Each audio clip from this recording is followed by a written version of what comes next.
Praise the lord. प्रभु यीशु मसीह के नाम में आपका स्वागत है। मैं पास्टर कुमार बम्बई आप सबका दिल से स्वागत करता हूँ। यीशु मसीह के नाम में आप सभी का स्वागत है। दोस्तों, मैं आपके लिए एक छोटा सा वीडियो बना रहा हूँ जिसके द्वारा परमेश्वर आपको जय देने वाला है, क्योंकि परमेश्वर ने जो मेरे जीवन में अद्भुत कार्य किए हैं, जिस परमेश्वर के वचन ने मेरे जीवन को बदला है, उसी वचन को मैं आज आपके सामने रखने जा रहा हूँ। क्योंकि ये वचन परमेश्वर है और वचन परमेश्वर है और परमेश्वर ही वचन है, इसलिए आज हम प्रभु यीशु मसीह के वचन के द्वारा हम सुनेंगे। 5 मिनट का ये वीडियो है, आप देख सकते हैं। आइए हम परमेश्वर के वचनों में जाएं, जिस वचन के द्वारा मुझे परमेश्वर ने बल दिया, बुद्धि दिया और हिम्मत दी। यही हिम्मत मेरे जीवन में आज तक बना है और बना रहेगा। चलिए हम वचन पढ़ते हैं। पुराने नियम न्यायों की पुस्तक में उसका 6वें अध्याय में।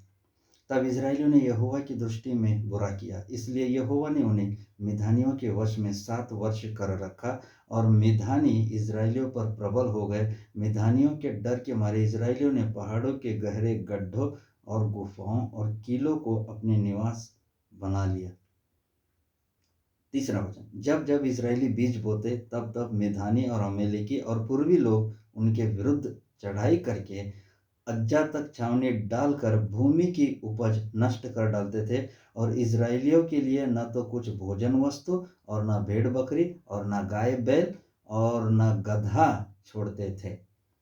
परमेश्वर इन वचनों के द्वारा बता रहे हैं, 1 से लेकर 5वें वचन में 6वें अध्याय के 1 से लेकर 4थे वचन तक परमेश्वर हमें यह बताना चाहते हैं कि इजरायली परमेश्वर के विरोध में काम करने के कारण परमेश्वर ने उन्हें मिधानियों के हाथ में 7 वर्ष कर रखा। तो इसलिए ये विपत्तियां इजरायलियों के ऊपर पड़ती थी।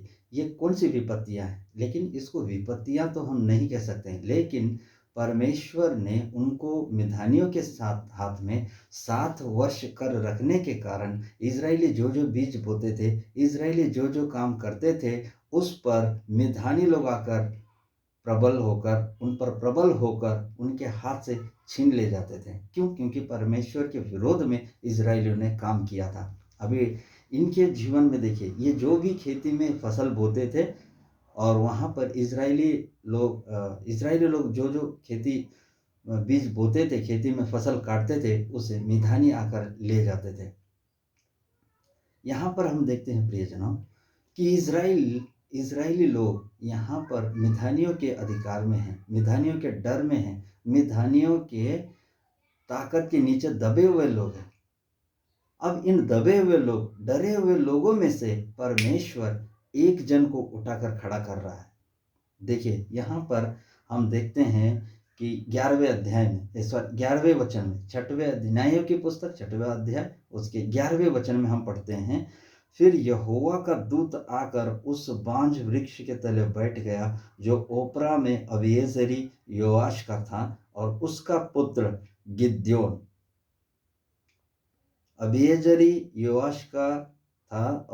पुत्र गिद्योन एक दाखरस के कुंड में गेहूं इसलिए छाड़ रहा था कि उसे मिधानियों से छिपा रखे। गिद्योन अपने खेती में से जो गेहूं निकाल करके छाड़ रहा था। क्यों? क्योंकि वो छुप के झाड़ रहा था, इसलिए कि मिधानी लोग आकर उसके हाथ से उस गेहूं को छीन कर न ले जाए, इसीलिए डरा हुआ था, संकट में पड़ा हुआ था। वो खुद भी नहीं, लेकिन सारे इजरायली लोग डरे हुए थे, क्योंकि मिधानी लोग आकर इजरायलियों पर प्रबल हो जाते थे, उनसे वो लड़ नहीं सकते थे। मिधानी आकर के प्रबल होकर के उनके हाथों से उनके बैल बकरे गधे सब कुछ उठाकर ले जाते थे। उसके बाद में परमेश्वर ने गिद्योन को इजरायलियों के छुटकारे के लिए गिद्योन को चुना।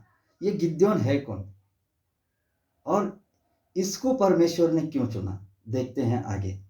देखिए यहाँ पर 12वें वचन में वो कहता है, 6वें अध्याय के 12वें वचन में वो कहता है, उसको यहोवा के दूत ने दर्शन देकर कहा। आमीन, प्रेज द लॉर्ड। डरा हुआ है गिदोन, डरा हुआ है सारे इजरायली लोग, सब लोग डरे हुए हैं। लेकिन गिदोन गेहूं झाड़ रहा था चुपके से, और उसी समय में परमेश्वर के दूत ने गिदोन से बातें की। Hallelujah, praise the Lord. संकट के समय में, कष्टों के समय में, बीमारियों के समय में परमेश्वर आपसे बात करना चाहता है। उस समय में आप घुटने टेके प्रार्थना करें, प्रभु ये बीमारी का समय है, इसको निकाल दे। परमेश्वर ये कष्ट का समय है, ये बोझ का समय है, इसको निकाल दे। चिंता का समय है, प्रभु इसको तू निकाल दे। आमीन। अब देखते हैं आगे 12वें वचन में हमने उनको पढ़ा। उसको परमेश्वर के दूत ने दर्शन देकर कहा, हे सूरवीर सुरमा, यहोवा तेरे संग है। Praise the Lord, hallelujah. यदि आपको ये वीडियो जब आप देखेंगे तो आप अपने कमेंट्स में मुझे ऊंचा करने की जरूरत नहीं है, परमेश्वर को ऊंचा करें, यीशु को ऊंचा करें। आप कमेंट में लिख भेज सकते हैं, प्रभु की महिमा हो, परमेश्वर महान है। इस तरीके से आप कमेंट्स में आप अपने लिख भेज सकते हैं। देखिए यहाँ पर गिदोन से कह रहा है परमेश्वर का दूत, हे सूरवीर सुरमा, यहोवा तेरे साथ है। हालेलुया। डरा हुआ है गिदोन, डरे हुए हैं सारे इजरायली लोग, उनके पास ताकत नहीं, उनके पास बल नहीं है, फिर भी परमेश्वर कह रहा है कि हे सूरवीर सुरमा, यहोवा तेरे संग है। हमें गिदोन तो डरा हुआ है। अब परमेश्वर के दूत ने उससे कहा कि तू सूरवीर सुरमा है। अब देखिए गिदोन परमेश्वर के दूत से क्या कहता है।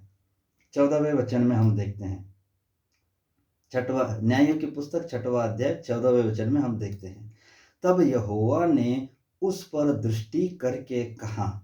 किस पर दृष्टि करके कहा? गिदोन पर यहोवा ने दृष्टि करके कहा।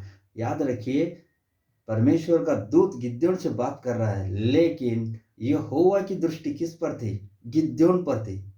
यहोवा की दृष्टि गिदोन पर थी। उसके परमेश्वर का दूत गिदोन से बात कर रहा है। हालेलुया। वो कहता है, देखिए यहाँ पर वो कह रहा है कि तब यहोवा ने उस पर दृष्टि करके कहा, अपनी इसी शक्ति पर जा और तू इजरायलियों को मिद्यानियों के हाथ से छुड़ाएगा, क्या मैंने तुझे नहीं भेजा?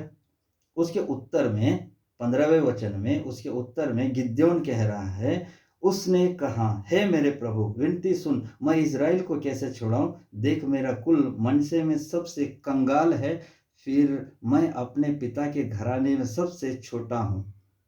हालेलुया। गिदोन कह रहा है कि मैं तो कंगाल मनुष्य हूँ, युद्ध करने के लिए हमारे पास पैसे नहीं है, औजार और हथियार खरीदने के लिए हमारे पास पैसे नहीं है, हम निर्बल हो चुके हैं, हमारे पास बल नहीं है, मैं कैसे सारे इजरायलियों को मिद्यानियों के हाथ से छुड़ाऊं? हालेलुया। परमेश्वर यहाँ पर क्या कह रहा है, देखिए 16वें वचन में, यहोवा ने उससे कहा, निश्चय मैं तेरे संग रहूंगा, इसलिए तू मिद्यानियों को ऐसा मार लेगा जैसा एक मनुष्य को। परमेश्वर आपके साथ हमेशा है। बस सिर्फ यह है कि आप परमेश्वर को अपने अंदर खोजे, वचनों में खोजे, समय में परमेश्वर को खोजे। हालेलुया। गिदोन से कह रहा है, मैं तेरे संग हूं, तू मिद्यानियों से लड़ेगा, इजरायलियों को छुड़ाएगा। परमेश्वर आज ये कह रहा है प्रियजनों कि मैं आपके साथ हमेशा हूँ। गिदोन के साथ रहने वाला परमेश्वर हमारे संग पर रहने वाला परमेश्वर है। वो याकूब का परमेश्वर है, वो ईसा का परमेश्वर है, वो अब्राहम का परमेश्वर है, वो यूहन्ना का परमेश्वर है, वो मेरा परमेश्वर है, वो आपका भी परमेश्वर है और हमेशा रहेगा। इसलिए गिदोन से उसने कहा, मैं तेरा परमेश्वर हूँ, इसलिए तू उनसे लड़ और उन पर जय पाएगा। प्रभु यीशु मसीह इन वचनों के द्वारा आपको आशीषित करे। मेरे प्रिय भाइयों, गिदोन कहता है कि मैं तो अपने कुल में छोटा हूँ, लेकिन डरिए नहीं। आप शायद कद में छोटे हो सकते हैं, लेकिन आप अपनी शक्ति से कुछ नहीं कर सकते, लेकिन परमेश्वर जब आपके साथ रहेगा, आपको परमेश्वर बल देगा, आपको परमेश्वर बुद्धि देगा, आपको परमेश्वर और अद्भुत कार्य करने के लिए पवित्र आत्मा के वरदानों से भर देगा। प्रभु यीशु मसीह आपको आशीषित करे। परमेश्वर इन वचनों के द्वारा आपको आशीषित करे। मेरे प्रिय भाइयों, अगर ये वीडियो अच्छी लगी तो दूसरों को शेयर करें, और हमेशा मैं आपके लिए वीडियो परमेश्वर के वचन के द्वारा लाता रहूँगा। प्रभु यीशु मसीह आप सबको आशीषित करे। मेरा चैनल है पास्टर कुमार बॉम्बे, उसको आप शेयर करें, सब्सक्राइब करें। यीशु मसीह आप सबों के साथ रहे। आमीन।